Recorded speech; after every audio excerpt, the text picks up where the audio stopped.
പ്രിയമുള്ളവരെ, നീ സായാഹ്നം ശരിക്കും വളരെ പോസിറ്റീവ് എനർജി നിറഞ്ഞു നിൽക്കുന്ന ഒരിടമാണിത്. കാരണം അത്രയും സുഹൃത്തുക്കൾ,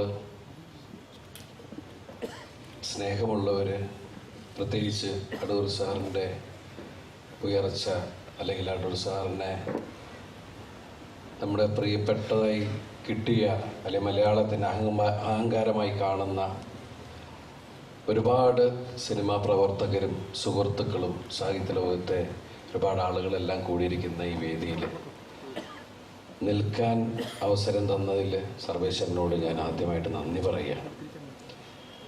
ഇവിടെ നമ്മൾ ചെറുപ്പത്തിൽ സിനിമ കണ്ടിരുന്ന കാലം മുതൽ സിനിമാ ലോകം വളരെ അന്യമായി നിൽക്കുന്ന ഒരു സ്ഥലത്ത്, നോക്കത്താ ദൂരത്ത്, നമുക്കൊരിക്കലും അതിലേക്ക് കടക്കാൻ സാധിക്കുന്ന, ചിന്തിക്കാൻ പറ്റാത്ത സമയത്ത് സിനിമ എടുത്തു തുടങ്ങിയ അടൂർ സാറിൻ്റെ ചിത്രത്തിൽ അഭിനയിക്കാൻ അവസരം കിട്ടുക.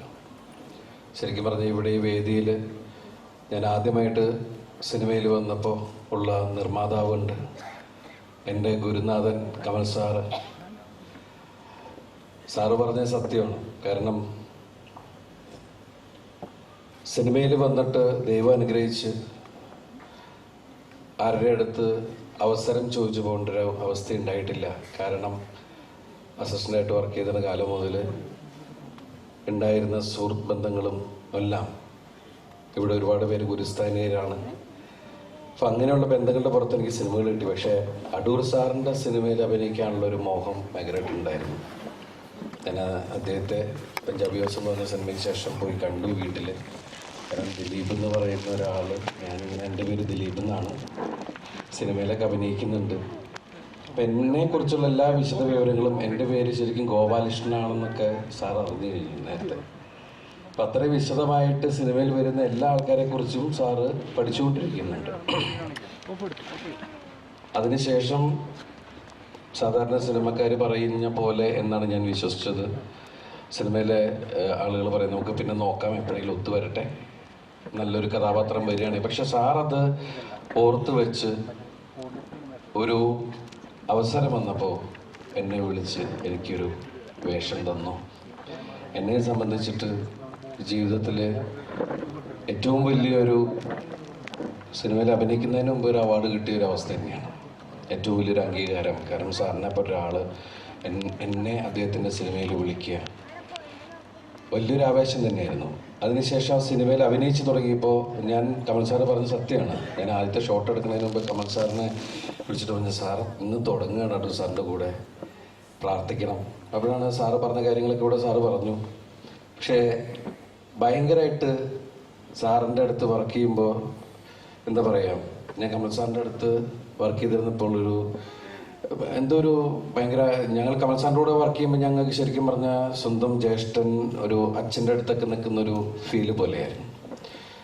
അതിനുശേഷം ശരിക്കും ഭയങ്കര അറ്റാച്ച്ഡ് ആയിട്ടുള്ള, കാരണം അടൂർ സാറിനെ കുറിച്ചിട്ട് ശരിക്കും മറ്റുള്ളവർ, ഇപ്പോൾ ലളിത ചേച്ചിയൊക്കെ ഇടയ്ക്ക് ചോദിക്കും, നീ കഥയൊക്കെ ചോദിച്ചാൽ അവല്ല കിട്ടിയാ, നീ എല്ലാ സിനിമയിലും കഥയൊക്കെ ചോദിച്ചിട്ടാണല്ലോ പോണത് എന്നൊക്കെ പറഞ്ഞിട്ട് ഞാൻ പറയും, ഇത്തവണ ഞാൻ ഒന്നും ചോദിക്കുന്നില്ല, ഞാൻ സാർ എന്ത് തീരുമാനിക്കുന്നു അതിനനുസരിച്ച് ഞാൻ വെള്ള പേപ്പർ പോലെയാണ് സാറിൻ്റെ അടുത്തേക്ക് പോകുന്നത്. പക്ഷെ ഞാൻ ഭയങ്കരമായിട്ട് എൻ്റെ പ്രാർത്ഥന, സാറ് ഇനി എപ്പോൾ സിനിമ എടുത്താലും എന്നെയും കൂട്ടണമെന്നുണ്ട്, പിന്നെയും പിന്നെയും. എന്തായാലും ഒരുപാട് എക്സ്പീരിയൻസ് ആണ്. ഞാൻ എൻ്റെ ജീവിതത്തിൽ എടുത്തു പറയേണ്ട കുറേ ദിവസങ്ങൾ തന്നെയായിരുന്നു സാറിൻ്റെ കൂടെ ഉള്ളത്. സാറിൻ്റെ ക്ഷമ, സാറിൻ്റെ, ഇവിടെ എല്ലാവരും സംസാരിച്ചൊരു കാര്യമുണ്ട്, സാറിൻ്റെ ഡെഡിക്കേഷൻ. കാരണം നമ്മൾ കണ്ടുപിടിക്കേണ്ട ഒരുപാട് കാര്യങ്ങളുണ്ട്. അപ്പം അത് എനിക്ക് ഒരു ക്യാമറയുടെ പിന്നിൽ നിന്ന് ജോലി ചെയ്യുന്ന ഒരാളെന്നുള്ള രീതിയിൽ മുമ്പിൽ നിൽക്കുമ്പോഴും ഒക്കെ ഒരുപാട് കാര്യങ്ങൾ, സംശയങ്ങളൊക്കെ ഞാൻ തന്നെ സാറിൻ്റെ അടുത്ത് ഈ സിനിമയിൽ ആരും ചോദിക്കാത്ത ചോദ്യമൊക്കെ ഞാൻ പോയിട്ടുണ്ട്. സാറേ ആ ഷൂട്ട്, ഈ ഷൂട്ട് അങ്ങനെ വേണ്ടേ എന്നൊക്കെ ഞാൻ ചോദിച്ചിട്ടുണ്ട്. സാറ് അത് എൻ്റെ സംശയം എന്നുള്ള രീതി തന്നെ സാർ അത് പറഞ്ഞല്ല. നമ്മുടെ കണ്ണിലൂടെ കാണുന്ന കാഴ്ചകളാണ് നമ്മൾ കാണിക്കേണ്ടത്. നമ്മൾ സാധാരണ സിനിമ ചെയ്യുമ്പോൾ അതിൻ്റെ കട്ട് ഷോട്ട് ക്ലോസ് മറ്റോ മറിച്ചെന്നൊക്കെ പറഞ്ഞിട്ട് ബഹളങ്ങളായിരിക്കും. പക്ഷേ ആ സമയത്ത് സാറ് ഇവൻ ആരടാ എന്ന് ചോദിച്ചിട്ടുണ്ടെങ്കിൽ സത്യം പറഞ്ഞാൽ നമ്മുടെ മനസ്സും ചത്തു. സാറിൻ്റെ മുമ്പിൽ ഞാനൊരു കരടായി മാറി. പക്ഷേ ഒരു കൊച്ചു കുട്ടിയോടുള്ള പോലെ തന്നെയാണ് സാർ അത് പറഞ്ഞു തന്നതും. എനിക്ക് എന്ത് തമാശ പറയാനും എന്തും പറയാനുള്ളൊരു സ്വാതന്ത്ര്യം തന്നതിന് സാറിനോട് ഞാൻ ഒരുപാട് നന്ദി പറയണം. കാരണം അത്രയും കംഫർട്ടായിരുന്നു ഞാൻ.